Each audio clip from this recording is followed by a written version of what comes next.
Every 5 पर्व।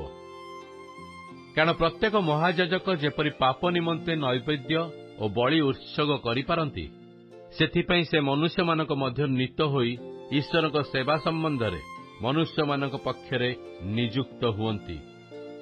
से ज्ञान और भ्रांत लोक मानक प्रति सहानुभूति देखाइबाकु समर्थ, कारण से निजे मध्य दुर्बलता विशिष्ट। एथि सकाशु लोक मानक निमंते जेपरी आपणा निमंते मध्य सेपरी पापार्थक बलि उत्सर्ग करिबा ताहांकर आवश्यक। आउ केही एही संभ्रांत पद निजे ग्रहण करंती नहीं, किंतु हारण जेपरी आहुत सेपरी ईश्वर कर्तृक आहुत हेबा आवश्यक। सेपरी ख्रीष्ट मध्य महायाजक पदर गौरव निजे अन्वेषण करि नथिले, किंतु ईश्वर ताहांकु सेई गौरव देइथिले, कारण से ताहांकु कहिथिले, तुम्भे आंभर पुत्र, आज आंभे तुमको जन्म देइअछु। पुणी से अन्य स्थान में मध्य कहती, तुम्भे मल्कीसेदकଙ୍କ सदृश्य अनंतकालीन याजक अट, जे ताहांकु मृत्यु रक्षा करने समर्थ।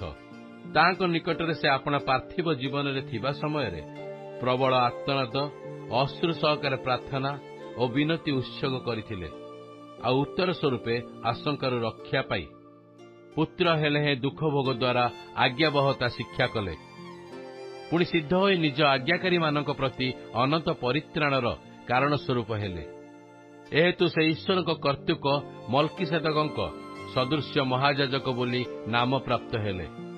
एही विषय रे आंभ मानकर अनेक कथा कहिबाकू अछि, आ तुम्हे माने सुनिबार शिथिल होइथिबारु सेथिर अर्थ बुझाइबार कष्टकर। कारण यद्यपि एते समय मध्यरे तुम्भ मानकर शिक्षक हेबा उचित थिला, तथापि ईश्वरଙ୍କ वाक्यर प्राथमिक मौलिक सूत्रगुड़िक केही जे तुम्भ मानकु शिक्षा दिए, यह पुनर्बार तुम्भ मानकर प्रयोजन अछि। गुरुपाक खाद्य प्रयोजन न होई दुग्ध तुम्भ मानकर प्रयोजन। जे दुग्ध पाई से तो धार्मिकतार वाक्य विषय रे अभ्यस्त नुहे, कारण से शिशु मात्र।